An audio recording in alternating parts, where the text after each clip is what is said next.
Hello, K-drama lovers. I am Lini Hajansu, and today we are breaking down episode 9 and 10 of Law and the City. Let's get started. These episodes begin in the aftermath of episode 8's tender moments. Mun-jeong's pregnancy quietly shared at home. Her husband lovingly prepares breakfast and shares baby gifts with her.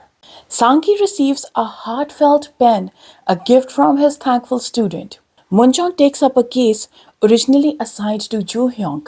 A woman's sauce recipe was stolen by a co-worker who uses it in his own restaurant. She and Kang Hee-ji tasted the copied version, and it was very identical. Despite aching legs due to the pregnancy, Mun-jeong researches patent theft cases and even visits the original place.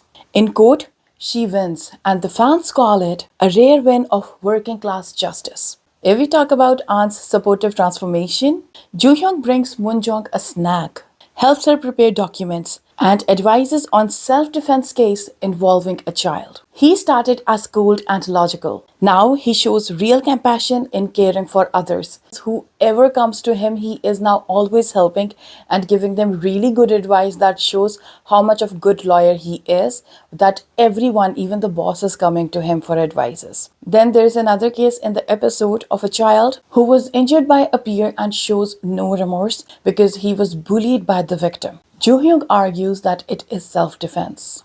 Changwon, who is already dealing with this case, resists his father to join the family firm, while Sang-hee, who is battling his mother's illness, is also seen taking interest in PhD degree. In episode 10 of Law and City, we see emotional shifts. Netizens note that our lawyers are now questioning firm ethics versus emotional fatigue. We see their workplace stress rises.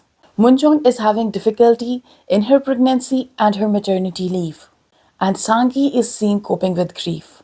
Then we will also see Joo-hyung's righteous turn. Once purely career-focused, Joo-hyung now champions justice and emotional honesty. And Reddit users praise his shift from logic only to moral compass. If we talk about the romance tension between Joo-hyung and Kang Hee-ji, honestly, I do not understand it because it feels more polite than romantic.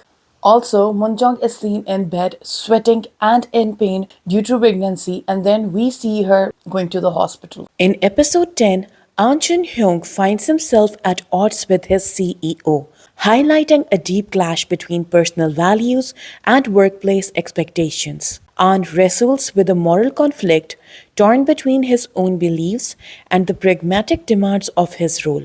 A disagreement over client intake adds more friction, while Ahn believes clients should be taken on a first-come, first-served basis.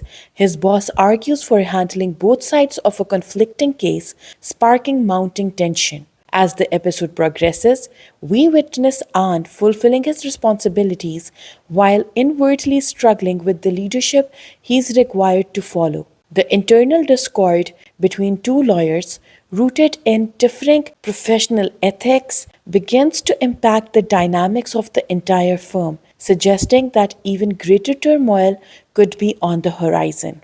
We also see all these lawyers' teams sitting down at the lunch and discussing all the important topics, whether it's related to their life or their cases. In Law and the City, watching Jong Suk, who has come back after a long hiatus, is actually amazing. And to be very honest, I am loving his role, which is very logical and intellectual. This drama is actually a must watch because every character is very well written, and this is very different from your usual K-drama. It's more of a realistic drama where we see real life situations.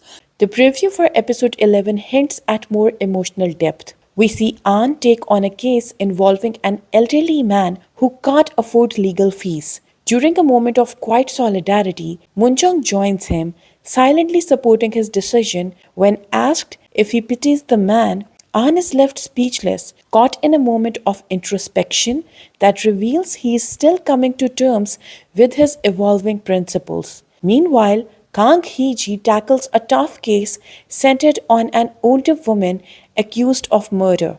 Her stoic demeanor masks a haunting truth, as her confession seems to come not just from guilt but from a place of emotional torment. We also see Changwon and Sang-hee confronting their own personal battles. each silently grappling with decisions that could dramatically shift the direction of their futures. Now, with each of the five main lawyers standing at pivotal moments in their lives, uncertainty, unspoken feelings, and long suppressed ambitions come bubbling to the surface. As change edges closer, the big question remains: will they cling to what's familiar or take a leap into the unknown? So, I will see you guys next. Bye bye.